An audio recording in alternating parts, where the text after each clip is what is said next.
My name is Danielle Gianni. I'm an anxiety, OCD, and relationship coach, and I help people overcome issues in these areas. And today we're going to talk with a few of the ladies who have also overcome different OCD subsets, hear a little bit about their stories, get some advice from them. And I think it's going to be a great conversation today that will help people feel heard and understood and give you hope in regards to OCD recovery. Welcome, ladies. I'll start with Allison and ask you to just tell me a little bit about your struggles with OCD. What subsets did you have? What was that struggle like when it was at its worst? Yeah. So nice to meet everyone. I'm Allison Cholak, and I was diagnosed with OCD in 2012. I remember that my first subset was sexual orientation OCD, and I remember the time it kind of all hit me at once. I was watching a movie with my boyfriend at the time, and out of nowhere, I just got these intrusive thoughts, and I didn't know what was happening, but I remember getting a rush of anxiety. And in the days following that moment, things just got progressively worse for me. And I was going to talk therapists because at the time I was in college. So I was going to talk therapists to try to figure out what was going on. And they were telling me like maybe you are actually gay and you just never realized, but it just was not helping me. I was just getting worse and more anxious. And that all stopped when I did my own research and I found an OCD therapist, and she was able to diagnose me. And we started ERP therapy regularly, and I overcame that subset pretty quickly soon after.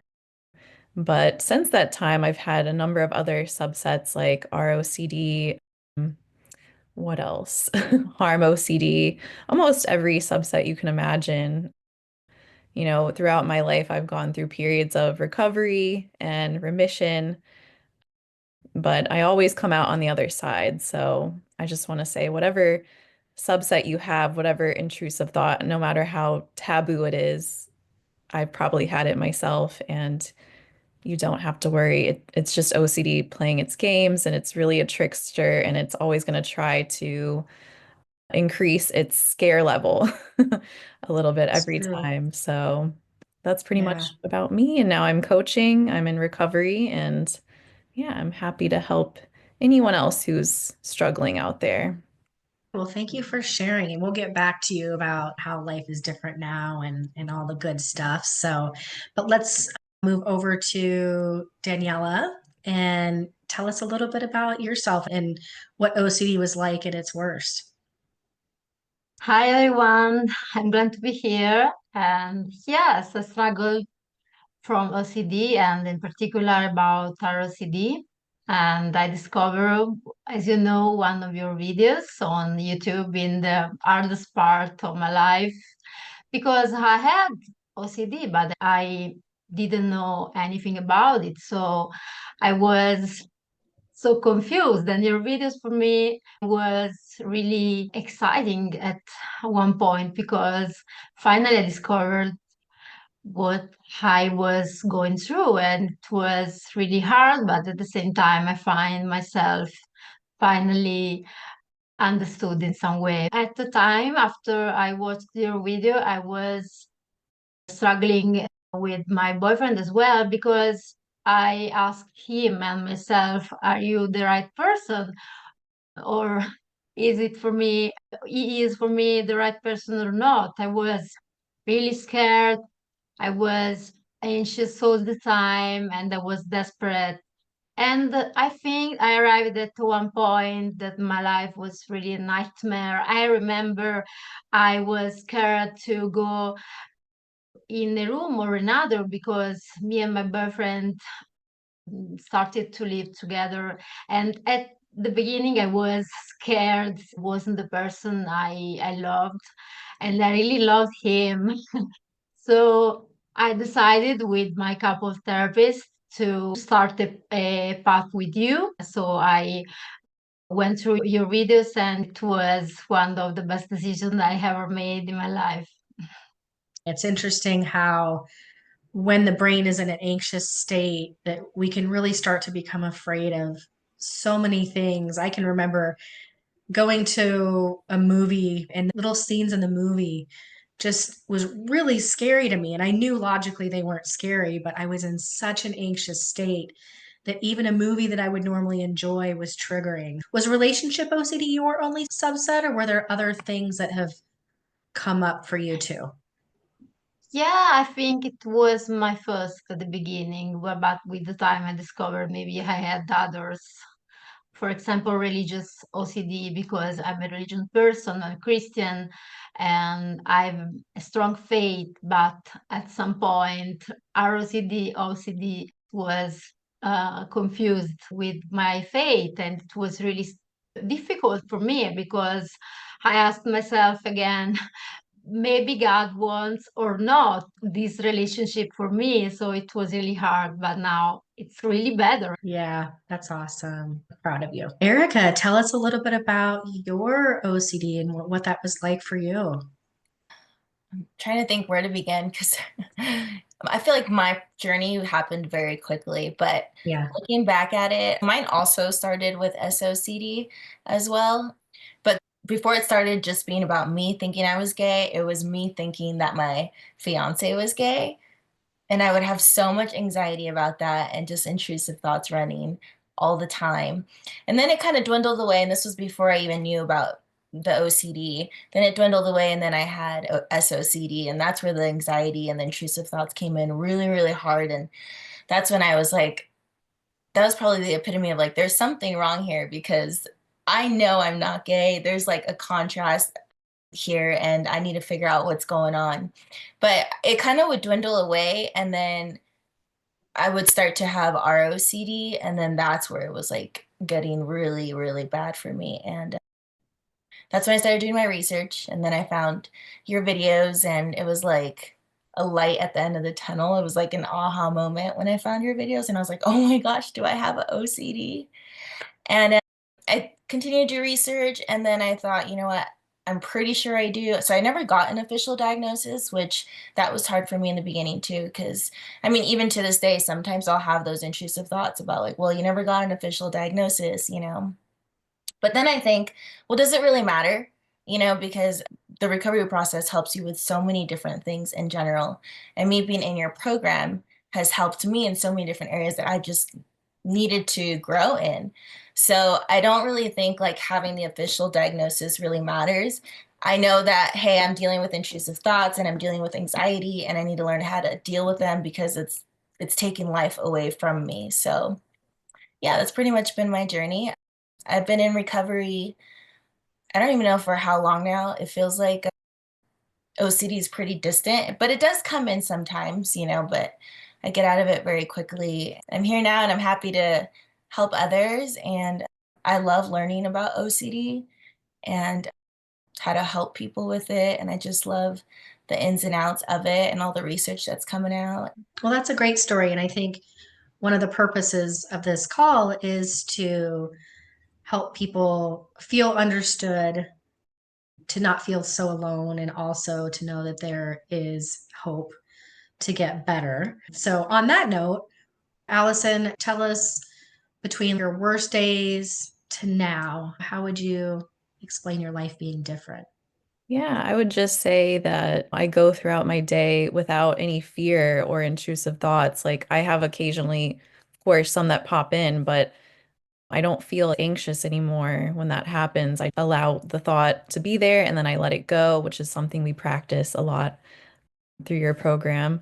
And yeah, living my life without fear and being happy, being in the present moment, not overthinking the past, the future, just being in the present and happy and calm and at peace with where I am, even if my life isn't perfect. So that is I how my love life that. has changed. Yeah, I love that. Happy, calm, at peace, even though life Yes. isn't perfect. That's realistic, right? Yes, That is a absolutely. great place to be, and I can relate to that completely. What about you, Daniela? How would you say your life is different now?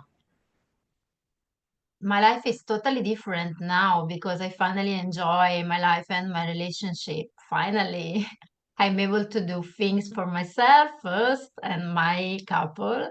And yeah, sometimes I struggle with some intrusive thoughts, but I immediately recognize the process and how OCD works, and I'm able to use your tools, and life is really better now. And thanks to you, I'm able to help others now. That's awesome. I love that. Erica, what about you? Similar to like what Allison said, I feel like I'm learning to be more present and be grounded in my body and in my experience and not always be somewhere else in my mind and trying to reach perfectionism and everything. It's exhausting to be in that state. So yeah, I feel like I'm more at peace and I can focus on things that I want to create and I can enjoy my relationship more. I feel like I'm living. I'm actually living. I'm not scared to go do things.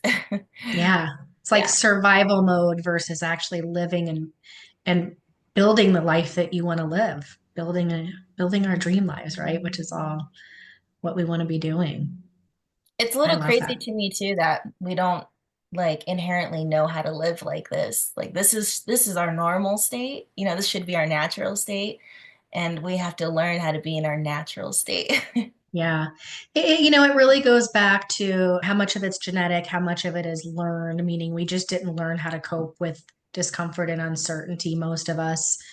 But I'd like to remind people of when they are struggling with OCD is everybody has challenges in life, right? And this was one of our challenges, and it's a big challenge. But in the moment when I was looking at other people and kind of envious of their lives in the years that have passed, they've gone through difficult things that I may not have to go through, right? And so everybody has challenges. We want to learn how to work through those challenges in a healthy way. For me, and I'm kind of curious about this with you all, I think I can answer this for you, but I'll let you answer it for yourself. For me, having OCD at one point was the worst thing I ever went through. And now it's one of the best because the recovery tools that I learned and that I teach people have helped me learn how to deal with life's challenges, OCD or not. I feel like for the first 4 decades of my life, I didn't know how to cope with uncertainty, with anxiety. I didn't even know I had anxiety. I didn't know how to cope very well. I didn't have the tools. And while OCD was very difficult, it taught me the tools to cope with. I feel like whatever life throws at me now, I feel like I can cope with. And it's given me a lot of confidence in myself to be able to overcome something as difficult as OCD. Would you all say that you feel the same way? Yeah, I definitely feel that way. In the beginning of my recovery journey, I always felt so frustrated about going through this, like feeling like, oh, other people don't have to deal with this, but I do. Why do I have to deal with this? Why is this my life challenge? You'll never be the version of yourself before OCD. You'll never be that person again, but you will be a different person at the end. And I wouldn't change anything. I like the version of who I am now today, even though I've gone through so many ups and downs with this disorder. I'm a kinder, more empathetic person to others. I'm a great listener. And I think that's probably because of OCD, unfortunately, but fortunately. So maybe Exactly. I wouldn't be the Allison I am today without this disorder. So I see some positivity in that for sure. I love that. Totally Ella. the same for me. Yeah, it's totally the same. I'm discovering another version of myself, and I know myself again. It's like I discover a second life. And this funny sometimes and is joyful. And we always have challenges in our life, but I feel really more strong than ever. I always say like OCD has been an initiation for me into deeper growth in so many different areas that I needed, and I would have never known until I discovered the OCD. So I've definitely grown and matured, and I feel like I'm better with people, with my interactions. I'm more empathetic, and I can have compassion, and just there's so much wisdom that comes from the recovery journey. One thing I've learned over the years of my own recovery journey and then being an OCD coach is how many things there are out there that don't work really well for OCD.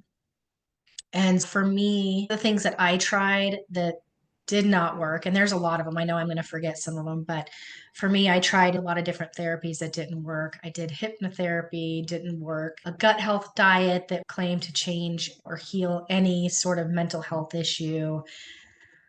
I tried EMDR, which didn't help too much. Microdosing, I tried ketamine treatments.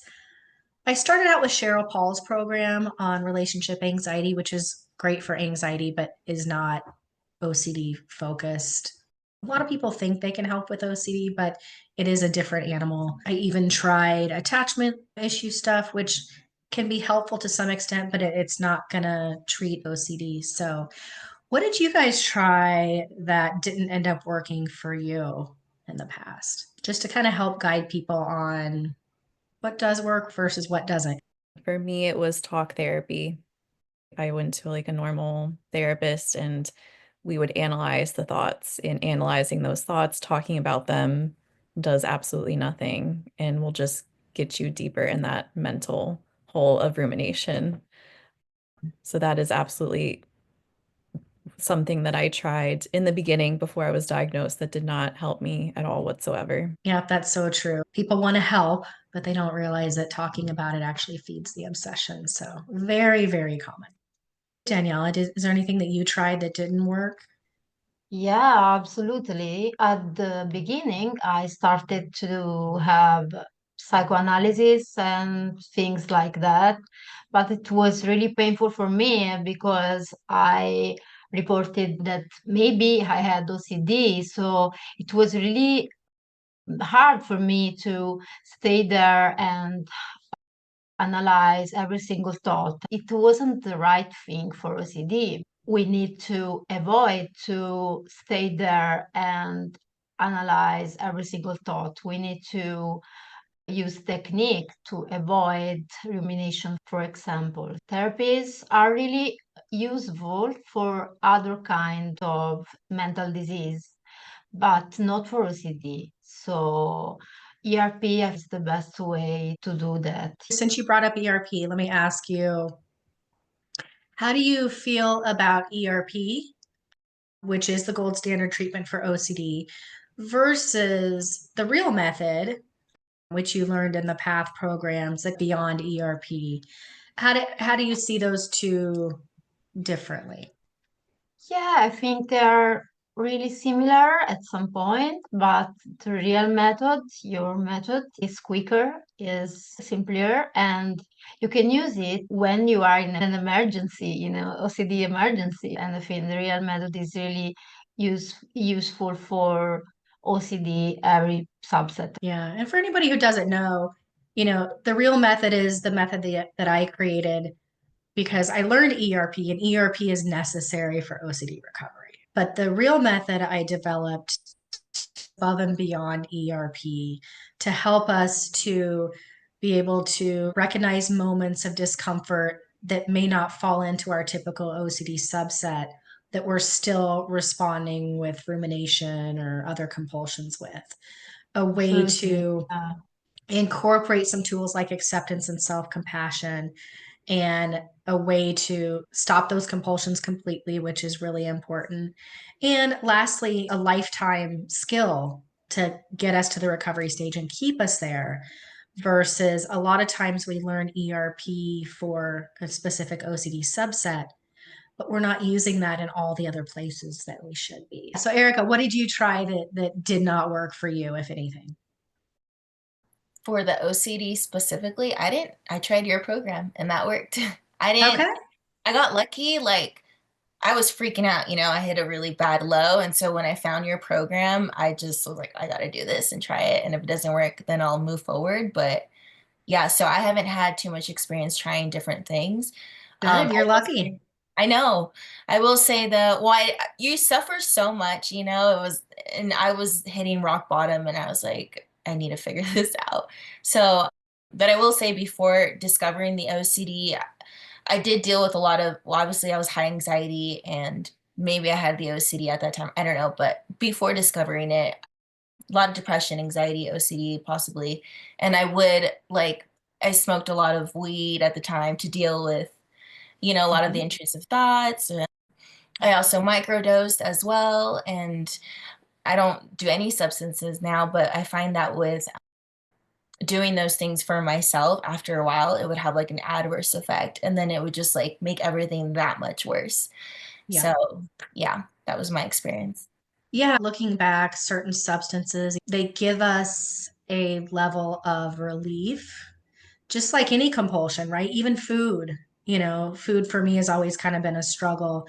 And so anything that gives us a little bit of momentary relief from discomfort can be either a coping mechanism or even an addiction for some people. We're looking so much for relief and comfort that anything that gives us that is what we turn to, when in reality, and I just started following somebody on Instagram. It's a therapist who's talking about not necessarily OCD, but just how much we seek comfort and how much we're trying to get rid of the discomfort in our lives and how bad that is for us. There's a lot of people out there that will say that marijuana helps with anxiety, and I've learned the opposite. It helps temporarily. It's a temporary relief, just like a compulsion, and you're actually going to end up more anxious in the long run. And you're not going to learn what you need to learn to work through those feelings, right? Because you're just masking them with something else. So if that's the purpose for doing it, it's not going to be a good long-term solution. But yeah, you are lucky you didn't have to try too many things ahead of time, which is nice. Allison, what would you say helped you the most in your recovery journey? I never let OCD make any decisions for me. So just facing the OCD and deciding to stay strong in the face of that struggle has helped me the most. But yeah, definitely ERP and just having that belief, like whatever OCD is trying to tell me to do or not do, whether it's maybe you shouldn't get married, maybe you shouldn't have a baby, maybe you shouldn't take that job, maybe you should quit your job, whatever it's telling me to do, I never listen to it and I do the thing anyway. So even if I'm really, really struggling, I always remind myself to do the thing anyway. Just go for it. Stay strong and it will pass. Those moments. That's awesome. Yeah, exposure, right? Exactly what you're doing there is exposure. That's awesome. Daniela, what about you? What would you say helped you most? Oh, I think for me, learn that after a dip, there's always a sunshine. I think it's really useful for people which struggle with OCD because sometimes dips are really strong, and in that moment, it's like we find ourselves in square one, and it's not this way because after every dip, we will be more strong than before. Another thing is when you are in a dip, sometimes you don't know because OCD is really strong. So when you are aware that you are here, you need to go back immediately to the real method, and it's a good way. It's a good way to back in the recovery stage soon. Yeah, I love that. And that is so true. Those dips or little relapses, they teach us something every time. And they're not fun when we're there. But if you keep working through them, it's going to teach you something that's going to keep that dip from either happening again or being as bad the next time. Erica, what would you say helped you most? A lot of different things, obviously ERP, but I think also for me, just having a really deep understanding of thoughts and understanding that their thoughts don't have to mean anything and they're just fleeing and they're influenced all the time by outside influences. And same thing with feelings, just having that understanding. And I just remind myself of that. Thoughts don't have any meaning until you put meaning to them. Same thing as feelings. You can honor it and let them be there, but you don't have to take action on them. It doesn't change your values. And then obviously do an ERP if I have an intrusive thought. But yeah, those have been the most helpful. Yeah, I love that. There's such an important message there, which is honoring them and letting them be there, but then not taking action on them, because so many people try to push them away, and that in itself gives them a little bit more meaning and power in the brain. Allison, what would you tell somebody struggling with OCD today? I would tell them it's all going to be okay. It's all going to be okay. And this is going to make you a stronger person. And you're going to like that person. And your life is going to be beautiful, even if you have OCD. And you're going to accomplish a lot, even if OCD is telling you you won't or that you're nothing. You are something, you're important, and you will get through this. You will Ooh, get through you're so right. I love that a lot. Daniela, what about you? You are not alone. You are not alone. And you can got this. You can overcome OCD and you will find yourself more strong, more beautiful, and really helpful for others. So don't give up. I love that. Erica. I can't really top your guys's. Like you guys said it all already. Just that it does get better, honestly. It really, really does. No matter how much of a dip you're in, it does get better. You just got to apply the techniques and tools that you know. Yep. There's not much I can add other than no matter how difficult it feels right now and how negative those thoughts really are just thoughts. They don't predict your future. They don't have to mean anything. And when we're in a really negative mindset, our thoughts are just naturally going to be more negative. But once we learn tools to get out of that negative mindset and to shift those thoughts, then we can really get to the point where we have hope and faith and we do believe that things will get better, because I promise to, they will. You all went through one of my PATH programs and you are now coaches in the Destination Level 2 recovery program. Is there anything about either of those programs that you want to share that you want people to know? We'll start with you, Allison. There's really a sense of community there, and you can communicate with other members who are also struggling just like you. So I think that really differentiates from other programs out there. It's just being able to communicate and having that support on a consistent basis within the app, because with just normal ERP therapy, you see your therapist once or twice a week, but in those between days, who are you communicating with? Who's holding you accountable? So really, you can hold yourself accountable. Other people in the community will hold you accountable. So I really think that helps a lot in this journey to overcome Yeah. OCD for sure.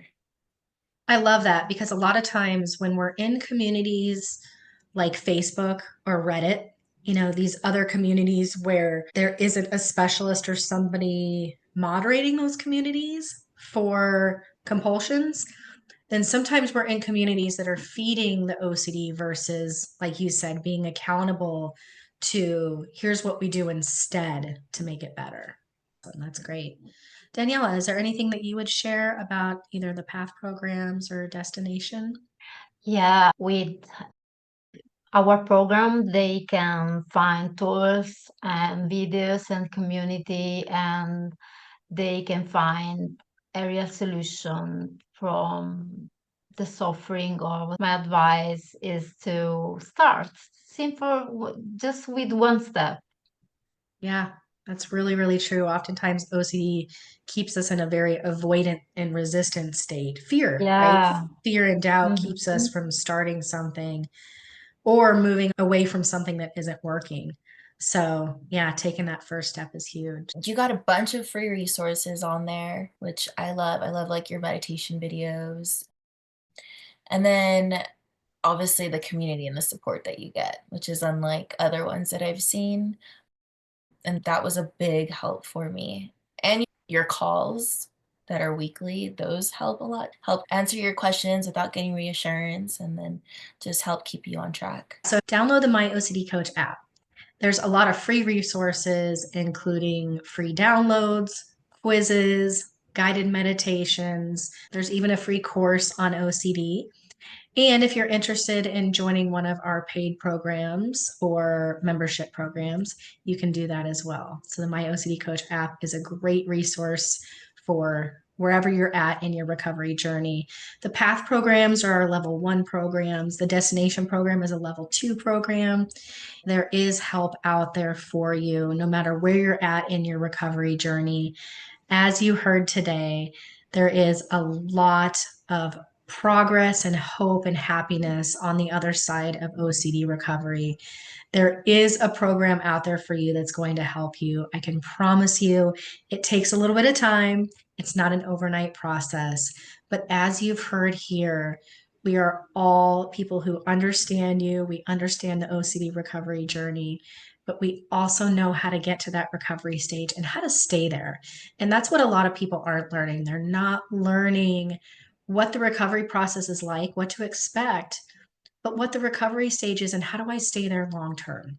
Because oftentimes ERP therapy teaches us what to do reactively, and it doesn't always teach us how to get to the recovery stage and how to stay there.